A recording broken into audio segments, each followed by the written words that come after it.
Captain Jake Morrison hears a faint, desperate plea from the Andorian sector. Hundreds of captives from 12 worlds begging for rescue from a cruel king. His crew knows it's a suicide mission, but he makes the call. We are going to rescue them. This is the moment humanity chooses courage over fear, stepping into a galaxy-spanning tyranny. What they find inside the fortress will test every skill they possess and reveal a secret that reshapes the fate of civilizations. The Phoenix's sensors registered the whisper at 2.4 gigahertz, a transmission so weak it nearly vanished into cosmic background radiation. Navigation Officer Lisa Chen noted the Andorian sector coordinates first, her fingers pausing over the console. The signal repeated every 17 seconds, a pattern too consistent for natural interference. She isolated the audio fragments. The same message repeated in 12 distinct languages. We have not given up hope. Each iteration carried slight vocal variations, different speakers from different origins. The signal strength indicated weeks of travel time across interstellar space, degraded by nebular dust and gravitational lensing. Captain Morrison studied the spectral analysis. This isn't debris noise, he stated. That's a coordinated distress call. Biometric subroutines detected hundreds of distinct life signs embedded in the carrier wave. Heart rates, respiration patterns, neurological activity, all indicated prolonged stress conditions. The bridge crew debated protocol. Standard procedure required reporting to command before entering hostile territory. Tactical Officer Ryan Shaw cited 17 missing vessels in that sector over the past 6 months. Engineer Danny West argued they'd lose critical time waiting for bureaucratic approval. Lisa confirmed the signal originated near the Triangulum Void, a region known for pirate raids and unexplained disappearances. Sensor logs showed energy signatures consistent with unauthorized weapons testing and unregistered vessel traffic. The transmission's encryption pattern matched known slave trade frequencies. Morrison made his decision while the computer still processed threat assessments. Plot an intercept course, he ordered. Maximum stealth protocols. His hand remained steady on the command chair's armrest, though the display showed 47 potential hostile contacts between their position and the signal source. The Phoenix shifted from routine patrol to active rescue operation.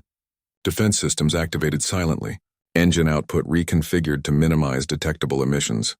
Every crew member assumed battle stations without further instruction. They now tracked the ghost signal's origin point, a gravitational anomaly that didn't appear on any stellar charts.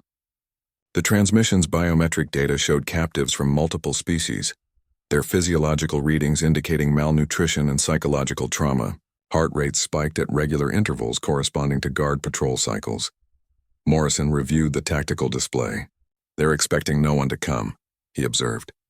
The signal's repetition suggested automated broadcast, but the biometric data proved living beings maintained it. Someone had jury-rigged communication equipment under guard supervision. The ship moved through interstellar space like a shadow, engines at minimal output. Sensor arrays focused entirely on the ghost signal, building a clearer picture with each passing minute. The captive's message continued its relentless cycle, a testament to endurance against impossible odds. Navigation computed the fastest approach vector that avoided known patrol routes. The course would take them through an unmapped asteroid field, adding 3 hours to their travel time but reducing detection risk by 60%. Engineer West modified the comm system to amplify incoming signals without increasing outgoing emissions. The phrase "we have not given up hope" now came through clearly in all 12 languages, each voice distinct in tone and accent. Morrison listened to each version once before shutting off the audio. Voice analysis confirmed 12 distinct planetary origins through acoustic signatures and linguistic patterns that matched known civilization databases. Each transmission followed identical semantic structures despite the linguistic diversity, indicating coordinated messaging under duress. Medical Officer Kate Rostova identified elevated cortisol patterns and neural stress markers, specific to each species' physiology. The captive's vocal tremors suggested prolonged physical strain and psychological manipulation. The content analysis revealed uniform descriptions of forced entertainment performances for a single ruler's amusement. Prisoners referenced choreographed combat, intellectual humiliations and psychological torment customized to each species' cultural vulnerabilities. Each voice described being treated as living props in elaborate productions, designed to demonstrate the king's absolute control. The recordings contained audible evidence of physical coercion during performances, the sounds of restraints, energy fields activating, and forced movement. Tactical assessment identified 317 individual life signs through biometric cross-referencing.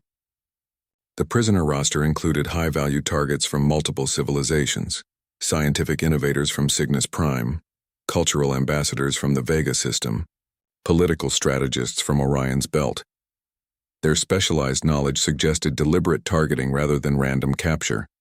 These were minds capable of shaping civilizations, now reduced to entertainment objects. Engineer West detected massive energy signatures consistent with multi-layered containment fields. The power readings indicated constantly active suppression systems, capable of neutralizing species-specific abilities. Sensor data showed frequency rotations that would prevent adaptive resistance. Every 47 minutes, the field parameters shifted to prevent biological acclimation. The system design showed deep understanding of each species' capabilities. The prisoners consistently self-identified as property in their transmissions, using transactional language when describing their existence. They referenced identification numbers rather than names, performance metrics rather than personal achievements. This linguistic programming indicated systematic dehumanization protocols implemented across all captive groups. The uniformity suggested psychological conditioning measures applied regardless of species origin. Ryan's tactical assessment revealed 3 independent power cores operating in synchronized redundancy. Each core could maintain full prison operations independently, with automatic failover systems. The fortress design showed no single point of failure. Attackers would need simultaneous strikes on all 3 systems to achieve meaningful disruption. Defense coverage showed complete overlap with 0 blind spots in critical areas. The scale of imprisonment indicated industrial-level operation. Life support readings showed precise atmospheric controls maintaining different environmental conditions for various species groups. Resource allocation metrics suggested bare minimum sustenance levels, calculated to maintain performance capability without allowing strength accumulation. This was systematic exploitation engineered for maximum output with minimum investment. Production schedules extracted from encrypted data fragments showed continuous performance cycles with minimal recovery periods. Different species groups performed in rotational patterns that maximized spectator variety while preventing prisoner collaboration. The operation ran on precise timing that treated living beings as interchangeable. Components in an entertainment machine, energy consumption, patterns matched those of industrial processing facilities rather than detention centers. The power draw indicated active use of prisoner capabilities rather than simple containment. Sensor ghosts suggested specialized equipment being used to amplify or modify native abilities for performance purposes. This went beyond imprisonment into active resource extraction. The facility operated on principles of calculated degradation rather than mere security. Every system design choice aimed at reinforcing dependency and breaking cultural identity. Prisoners from advanced civilizations with sophisticated technology were reduced to primitive survival conditions. Their knowledge rendered useless without tools or collaboration opportunities. This was psychological warfare implemented through environmental design. Security protocols focused on preventing collective action rather than individual escape. Movement restrictions, communication blocking, and differential treatment between species groups all served to maintain division. The king understood that unified prisoners would become dangerous, so the system engineered perpetual isolation, despite physical proximity. Control manifested through perfected alienation. The fortress registered on scanners as a perfect equilateral triangle of black material, 3 kilometers per side. Its surface absorbed 97% of sensor energy, returning only ghost echoes that revealed little beyond basic dimensions. The structure floated in silent orbit around a dead gas giant, its dark form blotting out background stars like a hole in space. 3 distinct operational levels divided the interior according to sensor penetrations that lasted milliseconds. The command level occupied the top third with concentrated energy signatures indicating communications and control systems. The middle section showed power distribution networks and life support operations. The bottom third contained the prison. Facilities with 317 life signs, confined in segregated sectors. 50 patrol vessels maintained constant orbits around the structure in overlapping patterns. Each ship covered specific approach vectors with weapon systems active. The formation allowed continuous visual and sensor coverage without redundancy gaps. Vessels communicated through tight beam lasers to prevent interception, their movements coordinated with precision timing. The black construction material defied conventional analysis. It absorbed electromagnetic radiation across all frequencies while emitting minimal thermal signature. Sensor pings returned distorted readings that suggested non-standard atomic structures. The material appeared to regenerate surface damage based on energy dispersion.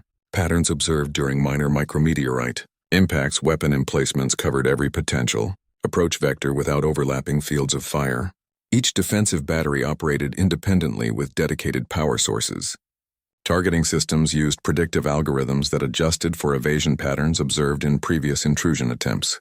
The weapons mixed energy projectiles with physical ordnance to counter different shield technologies. 3 separate power cores provided redundant energy systems for all critical functions. Each core could maintain full operational capacity independently for 72 hours. The cores synchronized their output frequencies to create interlocking shield layers that reinforced each other. Attackers would need to disrupt all 3 simultaneously to achieve penetration. The prison-level containment fields operated on rotating frequencies that prevented adaptive countermeasures. Fields shifted parameters every 47 minutes based on algorithms that analyzed prisoner biological responses. Environmental controls maintained different atmospheric conditions for various species groups with precision accuracy. Life support systems showed design prioritization toward minimal sustenance rather than comfort. Security patrols followed randomized patterns that avoided predictable routes. Guard movements used biometric verification at each checkpoint, with no visible delay in transitions. Surveillance coverage achieved 100% overlap through fixed and mobile monitoring systems. The design focused on preventing collective action rather than merely containing individuals. Any assault would require coordinated strikes on multiple systems within narrow time windows. The defensive layout eliminated single points of failure through distributed architecture. Attack vectors that succeeded against one sector would trigger automated responses across all other systems. The fortress responded to threats with escalating force protocols that maximized deterrent effect.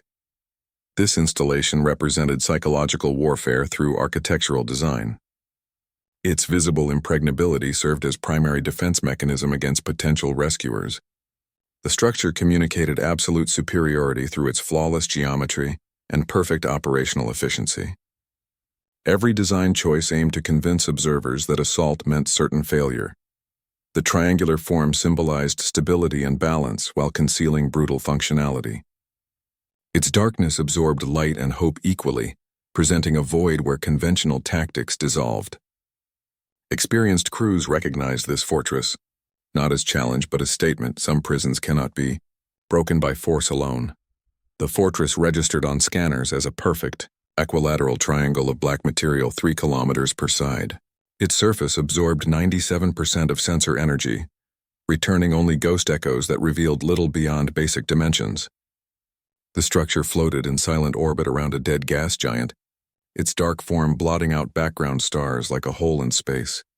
3 distinct operational levels divided the interior according to sensor penetrations that lasted milliseconds.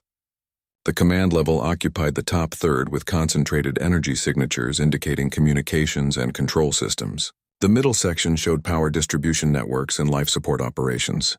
The bottom third contained the prison. Facilities with 317 life signs, confined in segregated sectors. 50 patrol vessels maintained constant orbits around the structure in overlapping patterns. Each ship covered specific approach vectors with weapon systems active. The formation allowed continuous visual and sensor coverage without redundancy gaps. Vessels communicated through tight beam lasers to prevent interception, their movements coordinated with precision timing. The black construction material defied conventional analysis. It absorbed electromagnetic radiation across all frequencies while emitting minimal thermal signature. Sensor pings returned distorted readings that suggested non-standard atomic structures. The material appeared to regenerate surface damage based on energy dispersion. Patterns observed during minor micrometeorite Impacts weapon emplacements covered every potential approach vector without overlapping fields of fire. Each defensive battery operated independently with dedicated power sources. Targeting systems used predictive algorithms that adjusted for evasion patterns observed in previous intrusion attempts. The weapons mixed energy projectiles with physical ordnance to counter different shield technologies. 3 separate power cores provided redundant energy systems for all critical functions. Each core could maintain full operational capacity independently for 72 hours. The cores synchronized their output frequencies to create interlocking shield layers that reinforced each other. Attackers would need to disrupt all 3 simultaneously to achieve penetration. The prison-level containment fields operated on rotating frequencies that prevented adaptive countermeasures. Fields shifted parameters every 47 minutes based on algorithms that analyzed prisoner biological responses. Environmental controls maintained different atmospheric conditions for various species groups with precision accuracy. Life support systems showed design prioritization toward minimal sustenance rather than comfort. Security patrols followed randomized patterns that avoided predictable routes. Guard movements used biometric verification at each checkpoint, with no visible delay in transitions. Surveillance coverage achieved 100% overlap through fixed and mobile monitoring systems. The design focused on preventing collective action rather than merely containing individuals. Any assault would require coordinated strikes on multiple systems within narrow time windows. The defensive layout eliminated single points of failure through distributed architecture. Attack vectors that succeeded against one sector would trigger automated responses across all other systems. The fortress responded to threats with escalating force protocols that maximized deterrent effect. This installation represented psychological warfare through architectural design. Its visible impregnability served as primary defense mechanism against potential rescuers. The structure communicated absolute superiority through its flawless geometry and perfect operational efficiency. Every design choice aimed to convince observers that assault meant certain failure. The triangular form symbolized stability and balance while concealing brutal functionality. Its darkness absorbed light and hope equally, presenting a void where conventional tactics dissolved. Experienced crews recognized this fortress not as challenge but as statement. Some prisons cannot be broken by force alone. Danny West monitored his neural interface diagnostics during routine maintenance. The device registered faint energy fluctuations that didn't match any known emission patterns. He initially dismissed them as system artifacts until noticing the fluctuations synchronized with prisoner biometric data from the ghost signal. The patterns showed coordinated neural activity across 317 minds. He recalibrated the interface to amplify the faint signals. The neural patterns resolved into structured communication, a low-level psychic network maintaining constant contact between prisoners. They used this connection to coordinate subtle resistance and share information under guard surveillance.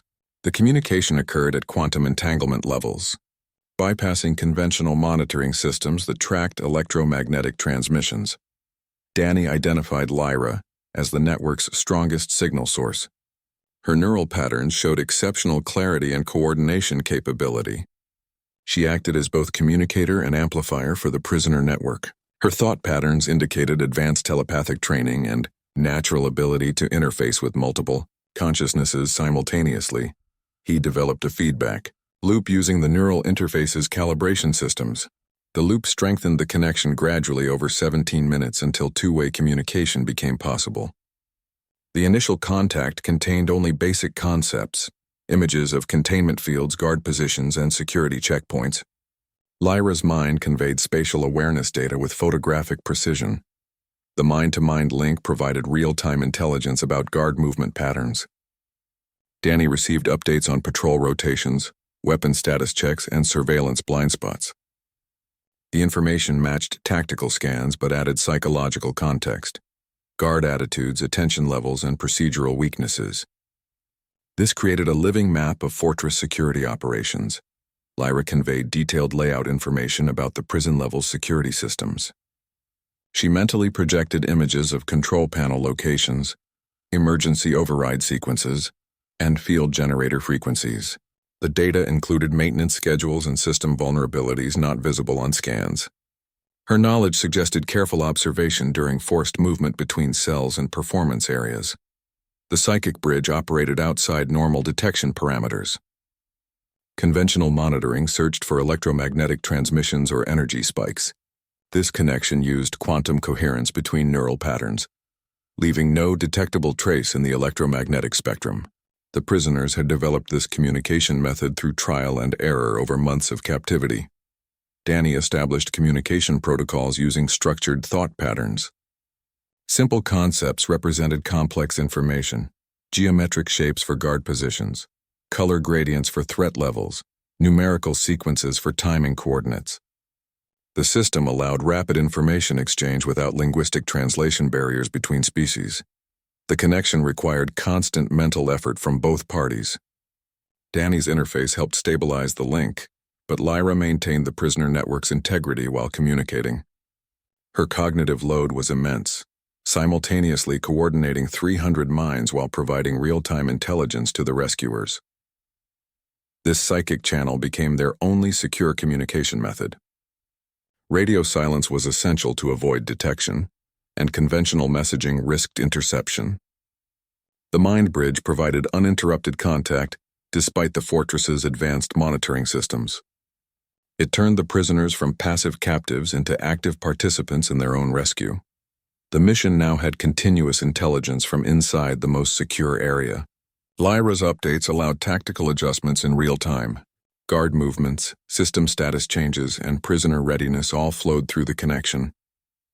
This changed the operation from blind assault to coordinated action with perfect situational awareness.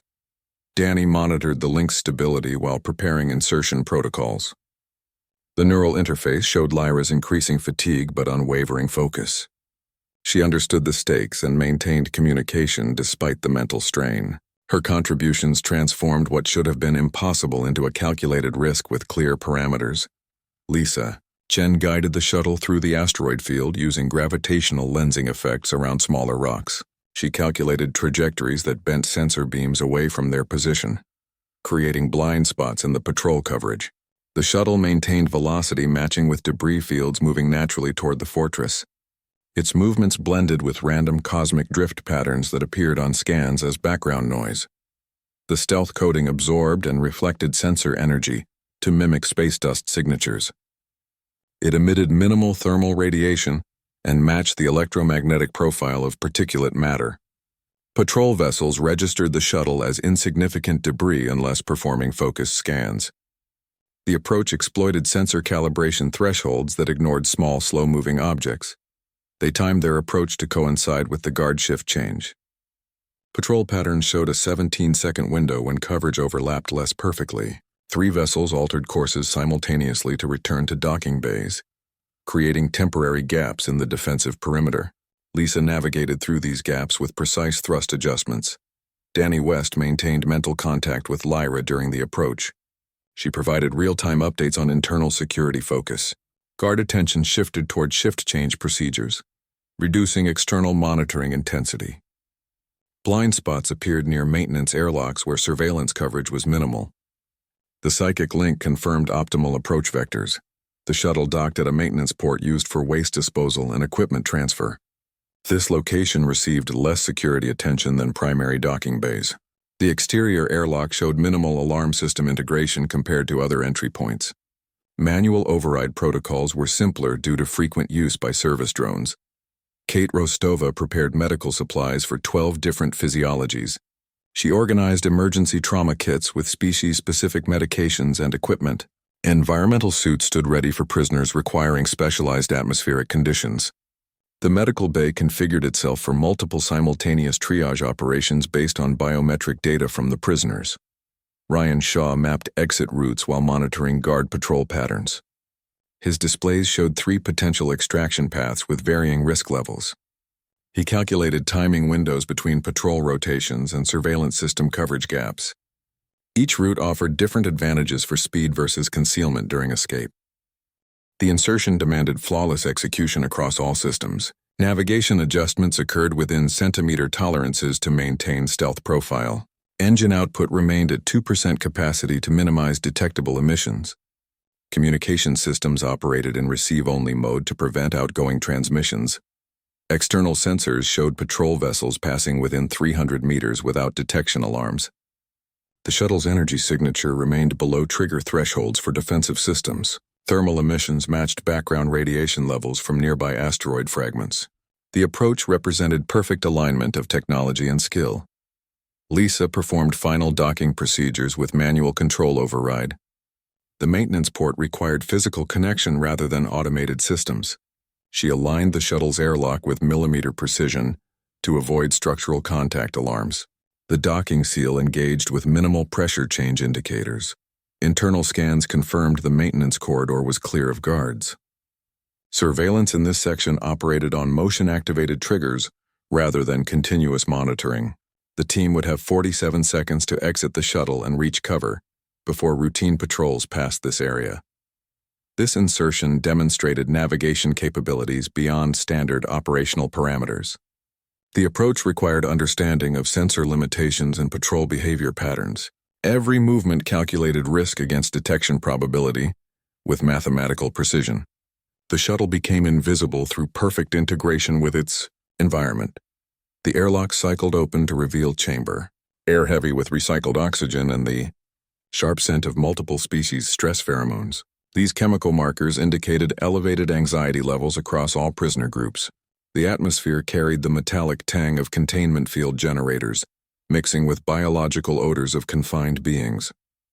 Lighting remained at minimal levels, casting long shadows across the cavernous space. Large hexagonal cells lined the curved walls, each containing groups from specific planetary origins. The segregation followed physiological requirements. Different atmospheric compositions, gravity simulations, and light frequencies tailored to each species. Clear energy fields separated the cells while allowing visual contact between groups. This design encouraged awareness of others without permitting physical interaction. Many prisoners showed visible signs of recent physical discipline. Abrasion marks on limbs suggested restraint use, while energy burn patterns indicated punishment device applications. Several beings required mobility support from others, their injuries preventing independent movement. Medical neglect was evident in untreated wounds and inadequate nutritional status among numerous captives. Lyra moved forward immediately as the team entered. Her communication came through Danny's neural link and translated speech simultaneously. She identified herself as the prisoner's elected representative through their psychic network. Her movements showed fatigue but purpose as she organized the others into readiness formations. The prisoners responded to her unspoken commands with disciplined coordination. She explained the exploitation system through concise descriptions. Different species performed specific entertainment functions based on their innate abilities. Telepathic races conducted forced mental performances for aristocratic audiences. Physically adept species fought in choreographed combat exhibitions. Intellectual species solved complex problems under degrading conditions. Each performance aimed to demonstrate the king's absolute dominion over advanced civilizations. Guard patrols focused exclusively on preventing collective action. Security systems monitored group dynamics rather than individual movements. The energy fields between cells prevented physical contact, but allowed psychological manipulation through visible suffering. Prisoners could observe others' humiliation while remaining isolated in their own torment. This design cultivated hopelessness through witnessed despair. Advanced technology filled storage alcoves along the central corridor. Energy weapons, communication devices, and medical equipment sat unused behind transparent barriers. These resources remained inaccessible due to biometric locks and surveillance systems. Their presence served as constant reminder of capabilities denied to the prisoners, despite being within visual range. Kate began triage operations using portable medical scanners. She prioritized treatment based on injury severity and species vulnerability. Her equipment auto-configured for different physiologies as she moved between cells. Several prisoners required immediate intervention for life-threatening conditions resulting from systematic neglect. Medical drones distributed nutrient supplements and pain management medication. Jake and Ryan secured the area by neutralizing guard patrols with non-lethal force. They used tactical information from Lyra's psychic network to anticipate resistance patterns. Security systems were disabled through engineered overloads at specific control nodes. The operation proceeded with precision timing based on continuous intelligence updates from the prisoners themselves. The prison's control mechanisms relied on perfected humiliation tactics. Different species endured customized degradations targeting their cultural values and psychological vulnerabilities. The system deliberately fostered intergroup tensions through differential treatment and resource allocation. This environment was engineered to prevent the formation of unified resistance through systematic division. Prisoner readiness for escape became immediately apparent. They had maintained discipline and organization despite the oppressive conditions. Lyra's leadership had prepared them for this opportunity through mental conditioning and covert coordination. Their resilience transformed what should have been broken captives into willing participants in their own liberation. Danny West analyzed the structural vibrations through his engineering console. The 3 power cores maintained perfect phase alignment to maximize energy efficiency. Their synchronization created harmonic frequencies that resonated through the fortress's framework. He measured these vibrations to identify the exact resonance points where stress would accumulate during overload conditions. The cores operated in triangular configuration, each supporting the others through feedback loops. He planted resonance charges at 7 specific structural weak points. Each charge contained crystalline compounds tuned to the core's synchronization frequency.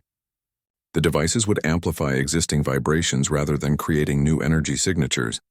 This approach avoided detection by security systems that monitored for unauthorized energy emissions. The charges attached to support beams and conduit junctions where stress naturally concentrated.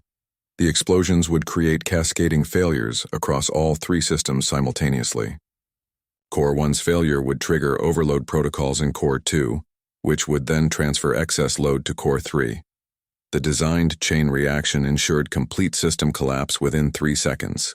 Backup systems would attempt to isolate damaged sections, but would fail due to the synchronized nature of the sabotage. Timing coordination with the guard shift change was essential. Patrol patterns showed maximum distraction during shift transitions. Guards focused on equipment transfers and status reports rather than external monitoring. The 17-minute window between shifts offered optimal conditions for prisoner movement. Danny synchronized the detonation sequence with Lyra's telepathic countdown. Lyra coordinated prisoner preparation through the psychic network. She directed groups to form evacuation formations while maintaining the appearance of normal activity. The prisoners moved with practiced precision developed through months of covert coordination. Their movements appeared random to surveillance but followed precise tactical positioning. Each group understood their role in the coming escape. The explosion would create exactly 47 seconds of total darkness. Emergency lighting required 4 seconds to activate after primary power failure. Secondary systems needed another 11 seconds to achieve full operational status. This gap provided the critical window for prisoner movement before security containment could reactivate. The timing was calculated to the second based on system performance data. Emergency protocols would prioritize life support over security containment. Automated systems would divert all available power to maintaining atmospheric controls and environmental stability. This design choice reflected the fortress's operational priorities. Keeping prisoners alive took precedence over keeping them contained during crises. The sabotage exploited this systemic vulnerability. The approach required surgical precision rather than brute force. Each resonance charge contained minimal explosive material, focused on specific structural points. The damage would propagate through natural stress points in the architecture. This method created maximum disruption with minimum detectable preparation.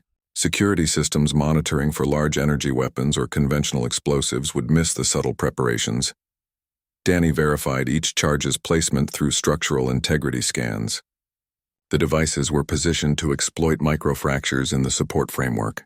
These imperfections resulted from normal operational stress over time. The resonance effect would expand these tiny flaws into critical failures. The sabotage turned the fortress's own structural weaknesses against itself. The detonation sequence would initiate from a single trigger point. Danny programmed a cascading ignition pattern that accounted for signal travel time through the structure. The charges would explode in precise sequence to maximize the resonance effect. The entire process from first explosion to complete system failure would take 1.7 seconds. This operation represented engineering rather than combat. Success depended on understanding structural dynamics and system interdependencies. The approach demonstrated how precise technical knowledge could defeat overwhelming physical defenses. The fortress's greatest strength, its redundant systems, became its critical vulnerability when properly understood. Lyra confirmed prisoner readiness through the mental link. 317 minds focused on the coming moment.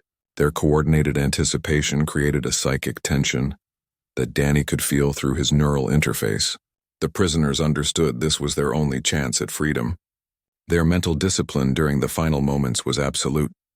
The prison level's atmosphere shifted as King Vexor entered through the main security door. His personal guard moved in perfect formation around him, their combat armor absorbing the dim light rather than reflecting it. The king's purple skin contrasted with cold yellow eyes that scanned the chamber with detached assessment. His expression showed no alarm at the intruder's presence, only mild annoyance at the interruption. He spoke with measured contempt, his voice carrying through the chamber without amplification. "You interfere with property rights," he stated, each word precise and unhurried. His language treated the prisoners as inventory, rather than living beings. The accusation carried cultural assumptions about ownership that felt alien to human ears. His guards maintained defensive positions without visible weapons, their readiness apparent in their stance alone. Vexor's weapon technology became visible when he raised his hand. A crystalline device wrapped around his forearm emitted energy patterns that defied sensor analysis. The weapon seemed to phase between solid and energy states, its molecular structure shifting constantly. Earth technology had no equivalent for this level of material science. The device hummed at frequencies that vibrated through the floor plates. He demonstrated its function without warning. A nearby prisoner collapsed with a precise energy burn to the nervous system. The attack required no visible activation or targeting sequence. The prisoner's scream was cut short by neural shutdown. Vexor's action was casual, almost absent-minded, as if swatting an insect during conversation. The demonstration showed his absolute confidence in his control over the situation. His offer followed immediately. "Take half and leave," he proposed. The compromise wasn't negotiation but calculated dismissal. He would permit partial success to avoid further inconvenience. The math was coldly logical. Losing some property was preferable to prolonged disruption. His tone suggested he considered this generous accommodation for the rescuer's efforts. Ryan's tactical assessment updated in real time. The King's armor showed 13 structural weaknesses despite its advanced design. Joint seals had microscopic gaps at rotation points. Energy dispersion patterns created temporary vulnerabilities during weapon activation. The helmet's sensor array had blind spots during data transmission cycles. Each weakness was momentary but predictable. Vexor's overconfidence shaped his every action. He positioned himself without defensive consideration, assuming his technological superiority was absolute. His guards focused on containment rather than threat neutralization. They maintained perimeter control but didn't target the rescuer's weapon positions. The king clearly believed human capabilities were beneath serious concern. He viewed the rescue operation as administrative nuisance rather than military threat. His attention kept returning to a data display on his wrist, checking schedules or communications. The prisoner's liberation was secondary to whatever business matters required his attention. This priorities imbalance created strategic opportunities through his divided focus. The confrontation revealed fundamental value differences. Vexor's concept of ownership extended to conscious beings with civilizations and histories. His economic framework allowed for sentient property with advanced capabilities. Human values of individual autonomy and freedom appeared primitive to his perspective. The cultural gap was wider than any technological difference. His guards' armor used energy absorption technology that made them nearly invisible to targeting systems. Their movements were synchronized through neural networking that required no verbal communication. Each guard covered specific sectors with overlapping fields of protection. Their training focused on prevention rather than engagement, designed to maintain control through presence alone. Vexor's weapon system operated on principles humans didn't yet understand. It seemed to manipulate molecular bonds directly rather than delivering energy projectiles. The technology bypassed conventional shielding through frequency manipulation. Earth's defensive systems would be ineffective against this level of advancement. The technological gap was substantial but not insurmountable. The king's offer hung in the air, a test of human values against practical considerations. Taking half the prisoners would be a tactical victory but moral failure. Leaving any behind would validate Vexor's property paradigm. The decision point forced clarity about what principles were worth risking total failure. Lyra detected the energy buildup in the king's weapon before it registered on human sensors. Her telepathic senses perceived the quantum fluctuations preceding the emission. She calculated the beam's trajectory through psychic projection, mapping its path with neural precision. The weapon targeted Captain Morrison's thoracic region with lethal intent. Its velocity exceeded human reaction capabilities by 3 orders of magnitude. Her species possessed the ability to phase shift momentarily into energy absorption states. This capability allowed temporary transformation into a conduit for hostile energies. The process required exact timing and immense mental focus. She coordinated the shift through the telepathic network connecting all prisoners. Their collective consciousness amplified her protective instinct into actionable defense. She positioned herself between Jake and the weapon's emission point. Her movement appeared instantaneous to human perception. The energy impact struck her chest with catastrophic force. Cellular structures suffered immediate disintegration from the exotic particles. Her body absorbed 97% of the beam's destructive energy through phase shift conversion. The remaining energy spread as residual radiation. Other prisoners created a psychic buffer to contain this fallout. Their combined mental focus formed a barrier that absorbed the dangerous emissions.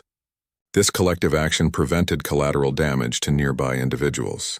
The energy dispersion showed as visible shimmering in the air before dissolving. Lyra sustained critical injuries from the impact. Her cellular damage followed patterns consistent with molecular destabilization. Internal organs suffered massive trauma from energy conversion overload. Neural pathways showed severe stress from containing the weapon's exotic particles. Her life signs dropped to emergency levels within seconds.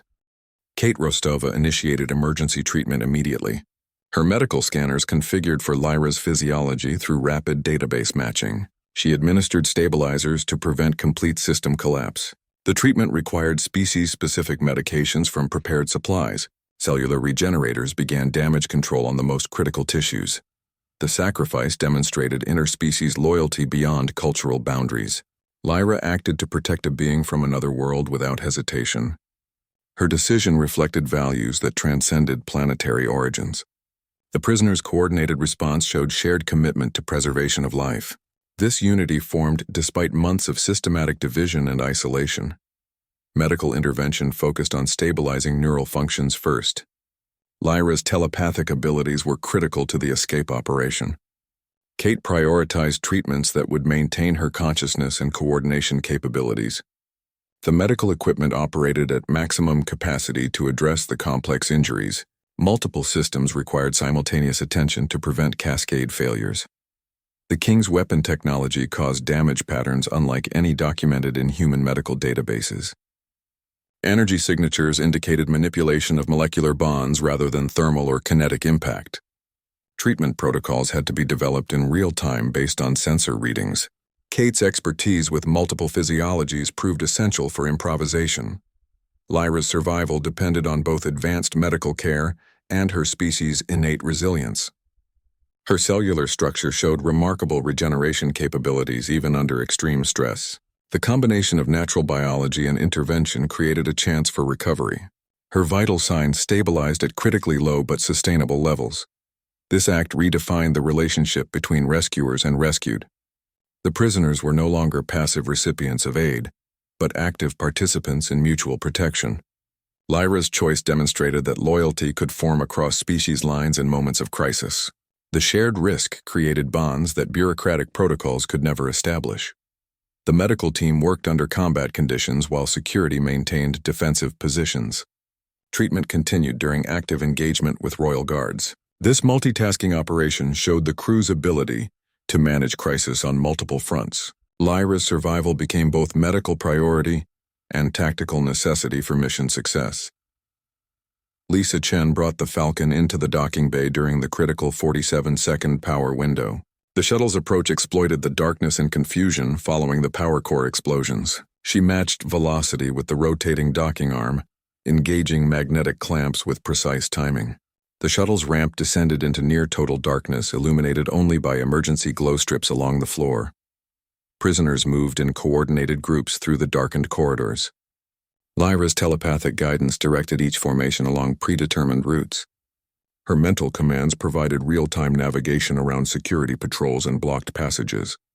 The groups maintained strict silence, communicating through hand signals and practiced maneuvers developed during captivity. Their movement showed military discipline despite civilian status. Ryan Shaw provided covering fire from strategic positions along the escape route. His weapon targeted guard patrols and security systems with calculated precision. Each shot disabled threats without unnecessary casualties. He maintained defensive positions that allowed prisoner groups to pass safely. His tactical awareness covered multiple corridors simultaneously through sensor feeds and visual monitoring. Kate Rostova continued medical treatment during the evacuation. She monitored critical patients while assisting movement of injured prisoners. Medical equipment operated on battery power during the blackout. Her team administered emergency care while keeping pace with the evacuation. Several prisoners required mobility assistance or constant medical attention during transit. Danny West triggered secondary explosions at predetermined intervals. These detonations created distractions at strategic locations throughout the fortress. Each explosion drew guard attention away from the escape routes. The timing synchronized with prisoner movement patterns to maximize confusion among defenders. The explosions also damaged critical systems to delay response efforts. Commander Turner's stealth ships engaged patrol vessels in hit-and-run attacks. Their approach vectors targeted the outermost defensive formations first. The ships used hit-and-run tactics to draw patrols away from the fortress. Each attack created temporary gaps in the defensive perimeter. The coordination between external and internal operations was timed to the second. Prisoners with technical skills assisted in operating fortress systems temporarily. They accessed control panels during the power transition period. Their knowledge of security protocols helped disable internal defenses. Several prisoners rerouted surveillance feeds to create false readings. Their contributions provided critical advantages during the most vulnerable phases. The escape required perfect timing across 7 independent teams. Each team had specific responsibilities and synchronization points. The operation involved 43 separate timed events that had to occur in precise sequence. Failure of any single element could compromise the entire mission. The complexity resembled military special operations, despite civilian participation. The exfiltration demonstrated precision normally associated with elite military units. Civilian prisoners executed complex maneuvers under combat conditions. Their performance reflected months of covert preparation and mental conditioning. The operation succeeded through perfect coordination between rescuers and rescued. This collaboration turned impossible odds into calculated risk. The final prisoner groups reached the shuttle as power systems began reactivating. Emergency lighting flickered to life throughout the docking bay. Security systems rebooted with audible activation sequences. The shuttle's engines powered up for immediate departure. Patrol vessels started returning to defensive positions as confusion cleared. The Falcon lifted off with precise thrust control to avoid detection. Its stealth systems re-engaged during ascent from the docking bay. External sensors showed patrol ships still distracted by Turner's forces. The shuttle cleared the fortress perimeter without triggering defensive responses. Its course took it through the least monitored exit vector. This evacuation represented the culmination of perfect planning and execution. 317 prisoners escaped a fortress designed to be impregnable. The success demonstrated that coordination and timing could overcome technological superiority. The operation would become a textbook example of multi-team synchronization under extreme conditions. Princess Zara straightened her posture as medical scanners finished their work. Her voice carried regal authority that transcended translation systems. "I rule the Aquarius system," she stated. The declaration changed the entire context of their rescue. Her capture represented not just personal imprisonment, but the decapitation of an entire civilization's leadership. Dr. Elena adjusted her damaged medical sensors while speaking. "I directed Centauri's advanced research programs. Her knowledge encompassed technologies that could reshape human understanding of physics and medicine. The loss of her leadership had stalled generations of scientific progress across multiple worlds. Her capture represented intellectual theft on an unprecedented scale." Captain Vera's military bearing returned despite her injuries. "I commanded the Outer Rim's defensive fleets. Her strategic knowledge included fleet positions, defense protocols, and tactical vulnerabilities across entire sectors. The security of countless worlds had been compromised through her abduction. Her absence created military weaknesses that enemies could exploit. The timeline analysis revealed coordinated captures across 12 civilizations. Each world lost its most critical leadership figures simultaneously. The operations occurred within a 48-hour window across vast interstellar distances.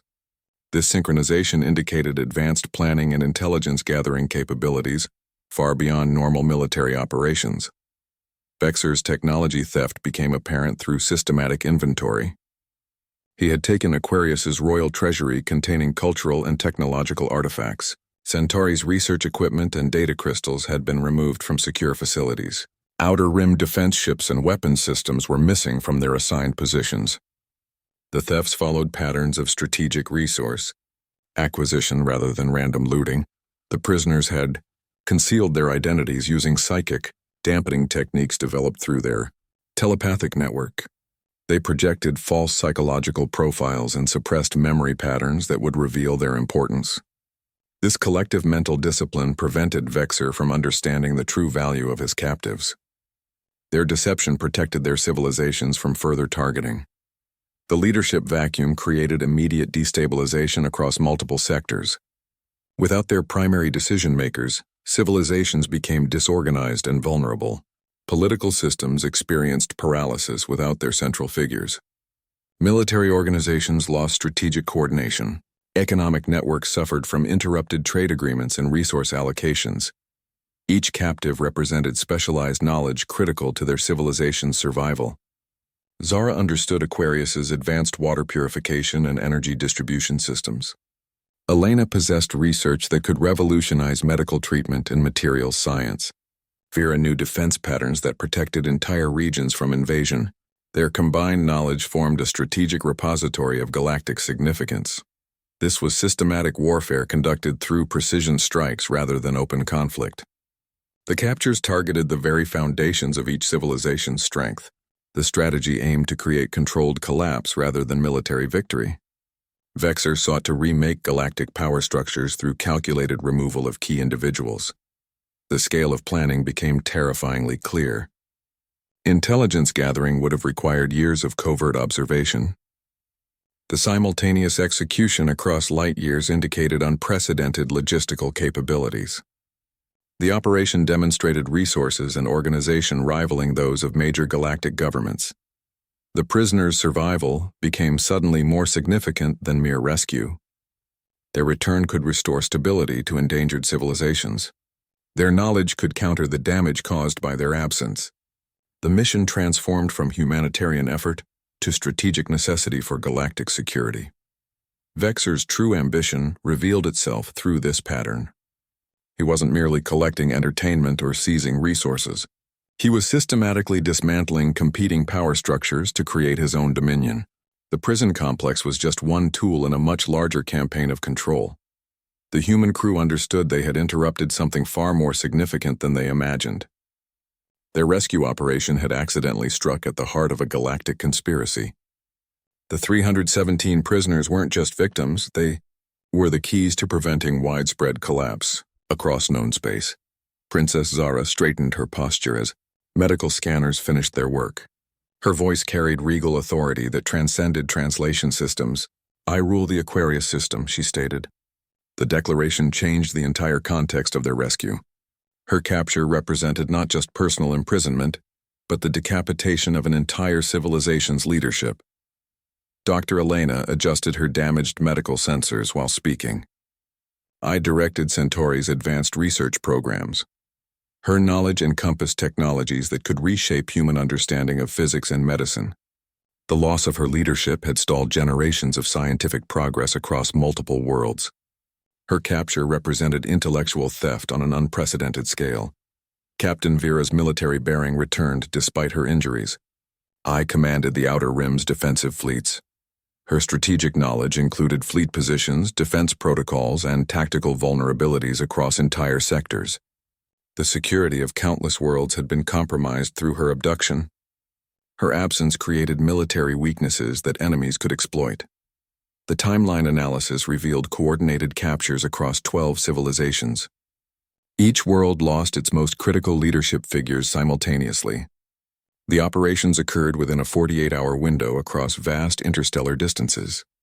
This synchronization indicated advanced planning and intelligence gathering capabilities far beyond normal military operations.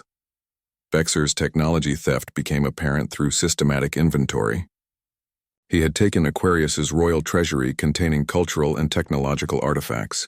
Centauri's research equipment and data crystals had been removed from secure facilities. Outer Rim defense ships and weapons systems were missing from their assigned positions. The thefts followed patterns of strategic resource acquisition rather than random looting.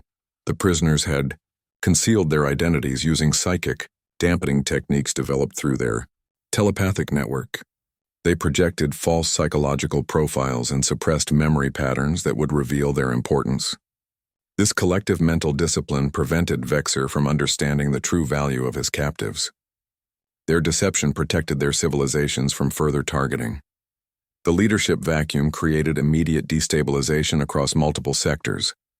Without their primary decision-makers, civilizations became disorganized and vulnerable. Political systems experienced paralysis without their central figures.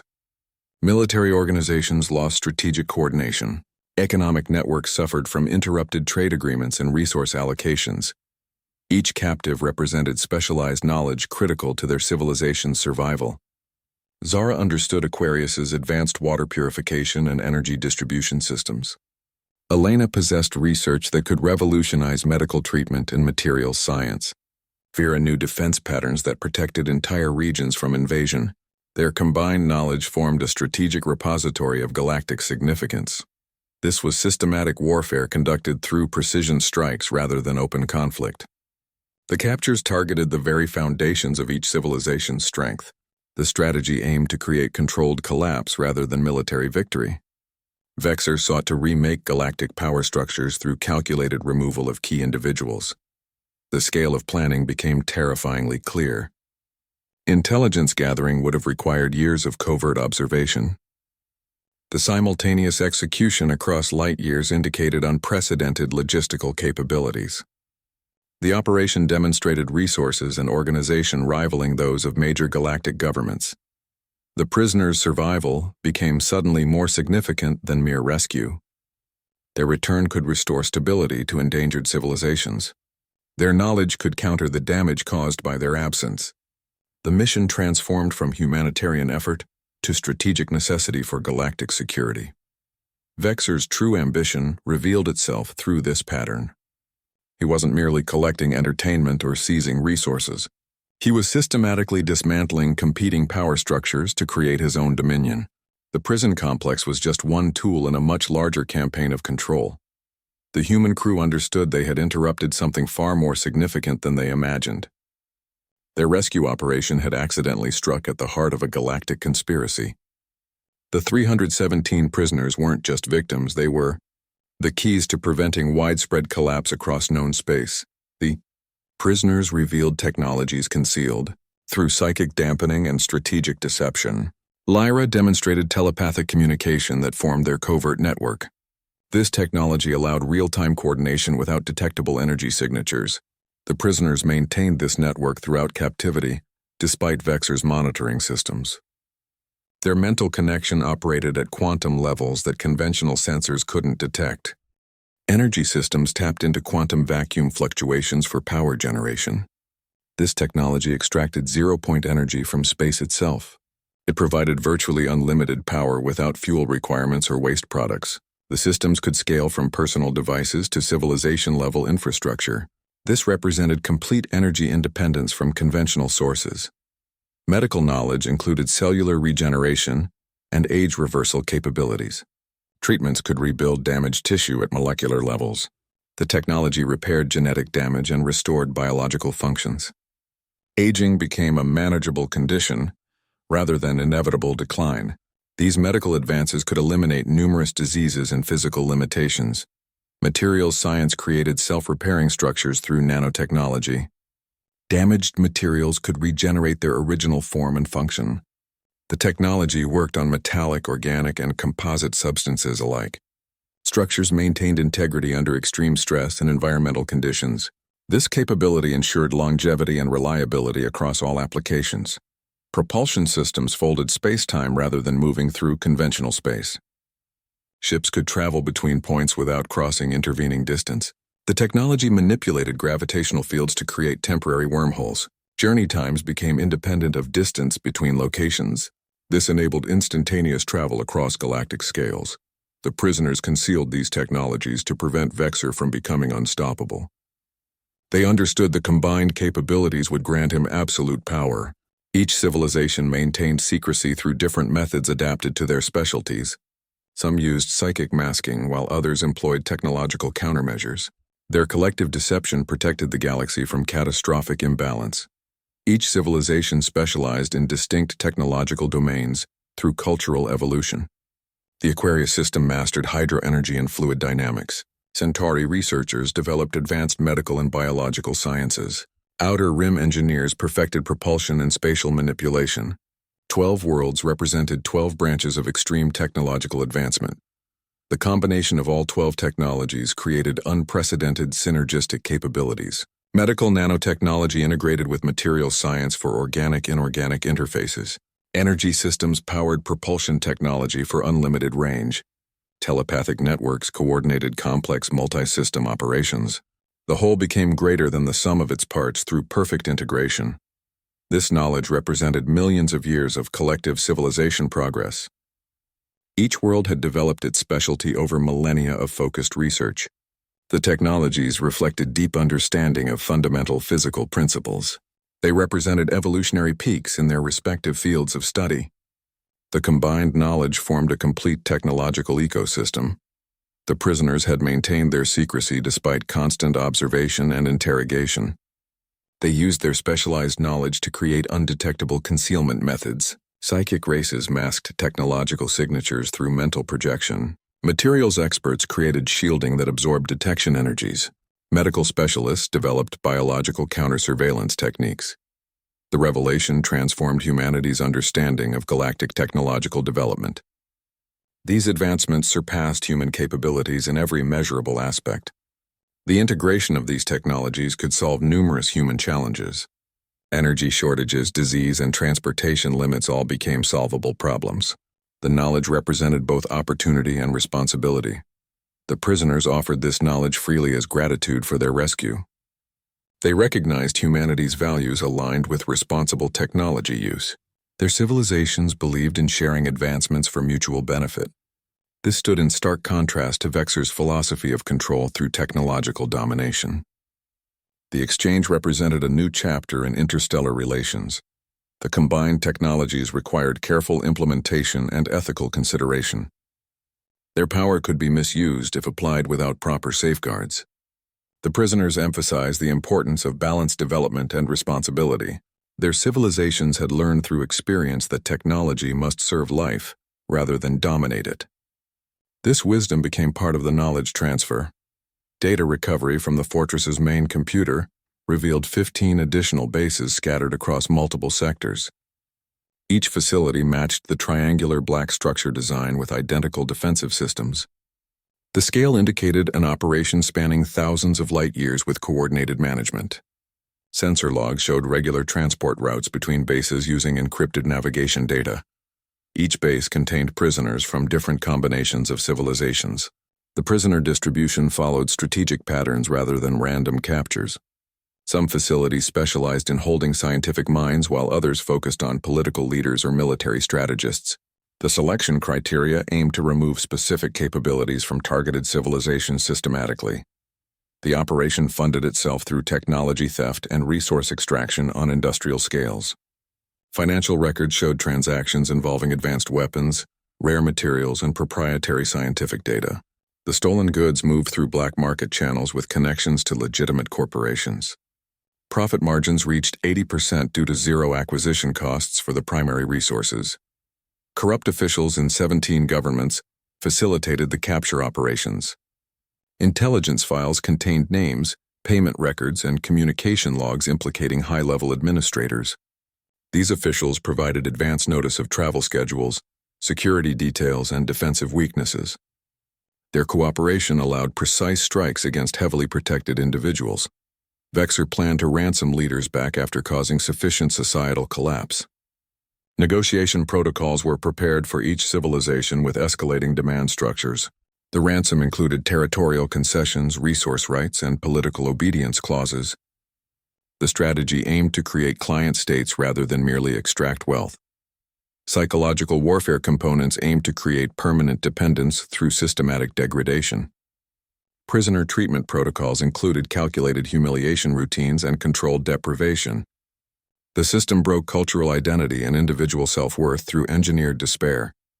Former captives would return home as broken dependents needing external guidance. This conspiracy represented systemic corruption across multiple sectors of galactic society. The operation involved thousands of participants from different civilizations and organizations.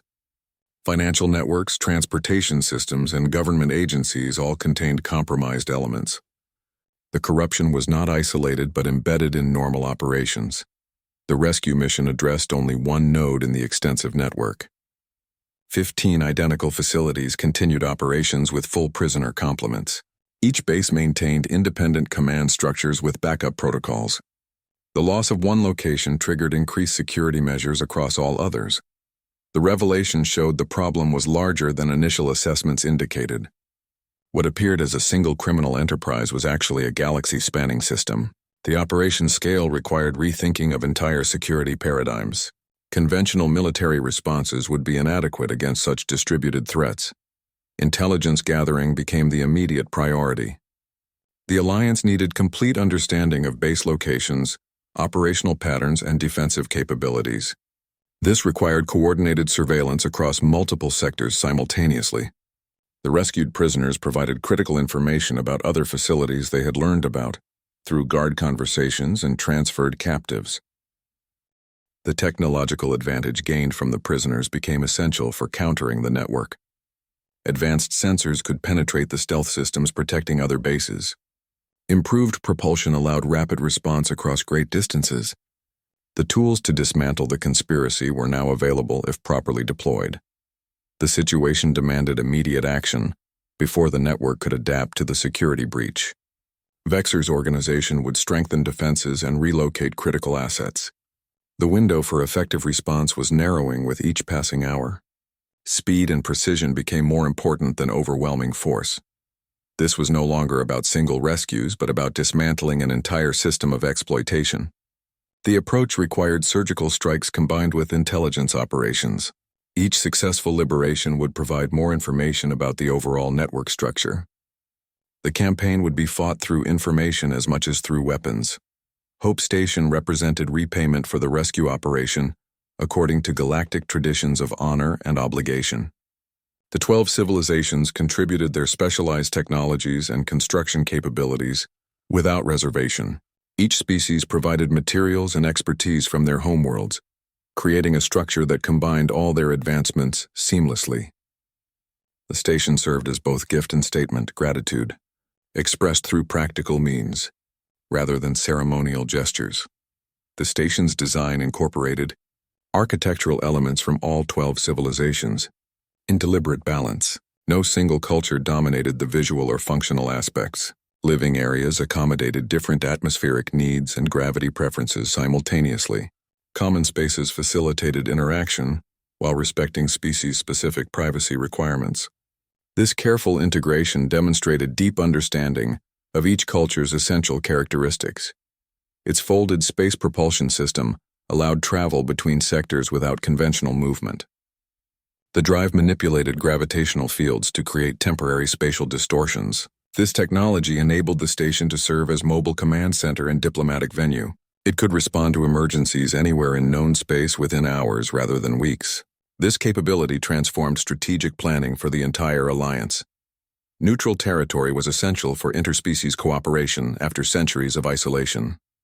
The station operated under joint governance with representatives from all member civilizations.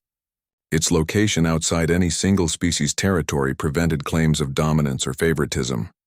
Security forces included personnel from multiple worlds to ensure impartial protection. This arrangement built trust through shared responsibility. Research facilities occupied 40% of the station's volume. Laboratories supported simultaneous projects across all scientific disciplines. The medical center could treat any known species with advanced regeneration technology. Manufacturing sectors produced equipment using combined technological knowledge. This concentration of capability accelerated innovation beyond any single world's potential. Defensive systems integrated the best protection technologies from 12 civilizations. Shield generators created overlapping layers of energy protection.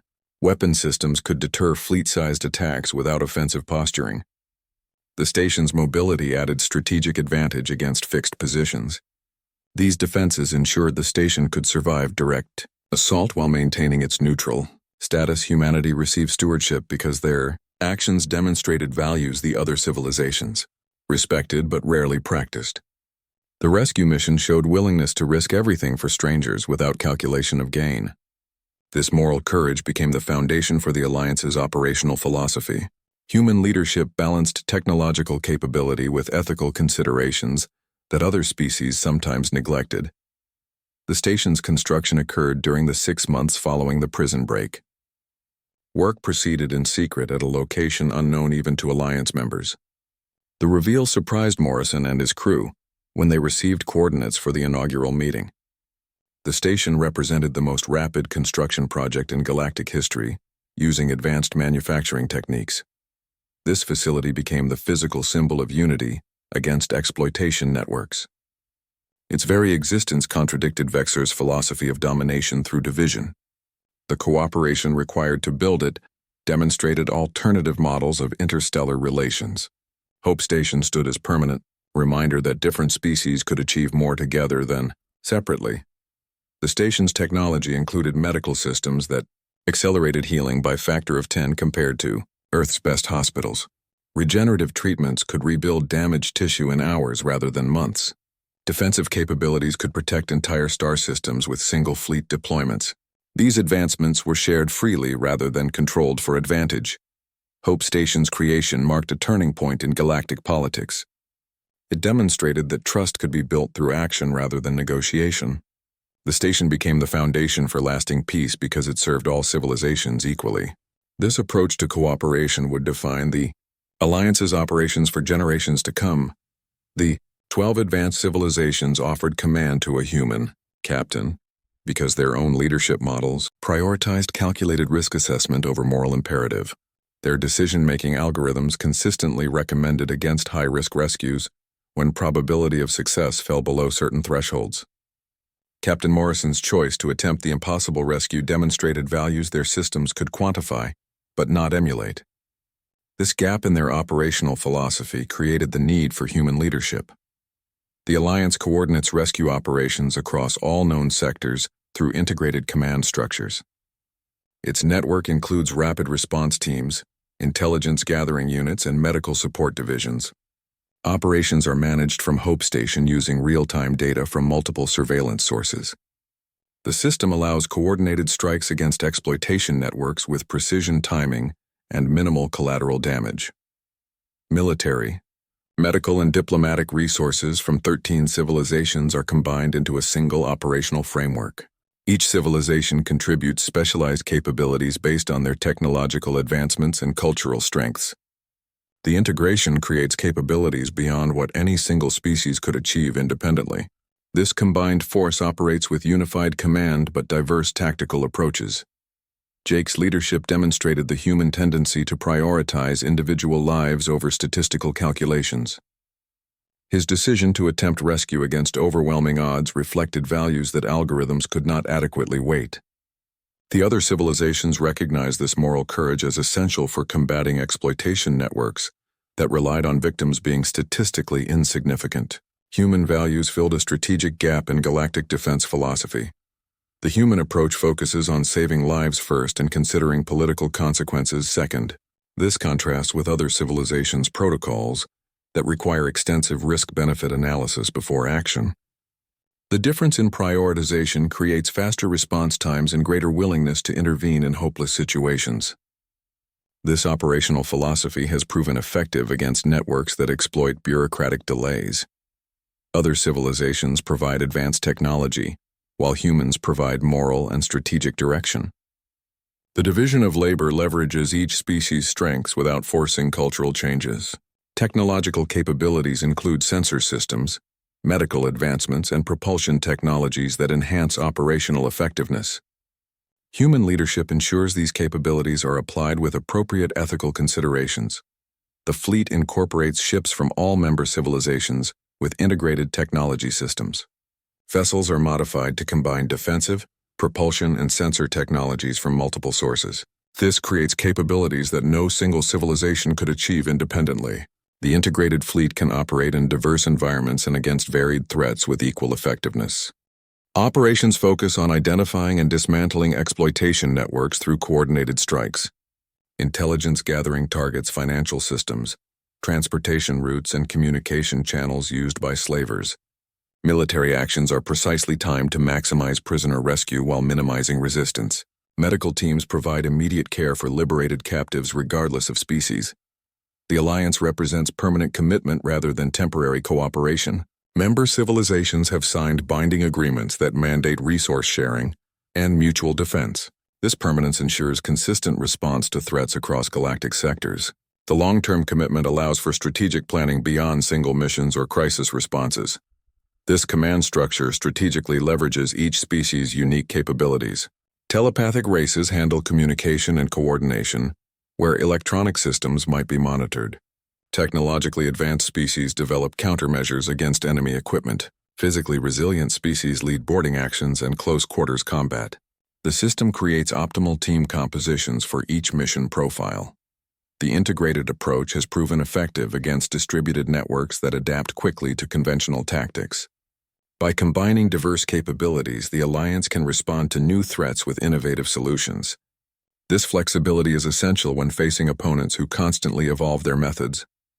The structure ensures that no single point of failure can compromise overall effectiveness. Human leadership provides the moral compass that guides operational decisions. This prevents technological capabilities from being misapplied or becoming ends in themselves. The balance between advanced technology and ethical consideration has become the Alliance's defining characteristic. This combination has proven uniquely effective against opponents who rely on amorality as strategic advantage. The Alliance struck with coordinated precision across 15 additional bases within 6 months of the initial rescue. Each operation followed the original mission's tactical pattern: intelligence gathering through psychic networks, simultaneous power core sabotage, and multi-vessel extraction. The scale expanded, but the methodology remained consistent. Liberated prisoners joined the effort, providing insider knowledge of other facilities. This created a compounding effect where each success enabled the next. The coordinated response prevented further leadership captures by disrupting Vexer's operational timeline. His network relied on gradual systematic destabilization through targeted abductions. The rapid liberation of existing prisoners removed his leverage, while the enhanced security protocols protected potential targets. Early warning systems developed from recovered intelligence allowed civilizations to strengthen their defensive measures. The disruption of financial networks funding the operations further crippled his capabilities. Technology sharing accelerated all civilizations' development through integrated research initiatives. The combined knowledge from 12 advanced races created breakthroughs in medical science, energy systems, and materials engineering. Each civilization specialized in different technological domains, and their collaboration produced synergistic advancements. Medical technology achieved cellular regeneration capabilities that could reverse aging and repair genetic damage. Energy systems developed zero-point extraction methods that provided unlimited power. Diplomatic relations replaced previous isolation between sectors through the Alliance's framework. The shared mission created trust that formal agreements could never establish. Sector boundaries became administrative rather than restrictive. Trade routes expanded beyond previous limitations as security concerns diminished. Cultural exchange programs helped civilizations understand each other's values and traditions. This interconnection made future conflicts less likely through mutual dependence and understanding. Exploitation networks were systematically identified and dismantled through coordinated intelligence operations. The Alliance developed detection methods that could find hidden bases through energy signature analysis and psychic scanning. Strike teams simultaneously hit multiple facilities to prevent warning signals. Financial tracking systems followed the money flows that funded these operations. The approach combined military action with economic disruption for maximum effectiveness. The galaxy experienced unprecedented peace and cooperation as the Alliance expanded its influence. Conflict resolution mechanisms replaced military posturing as the primary method for settling disputes. Shared security responsibilities reduced the need for individual civilizations to maintain large military forces. Resources previously allocated for defense could now fund scientific and social development. This period saw the lowest incidence of interstellar conflict in recorded history. Human values influenced galactic governance approaches through practical demonstration.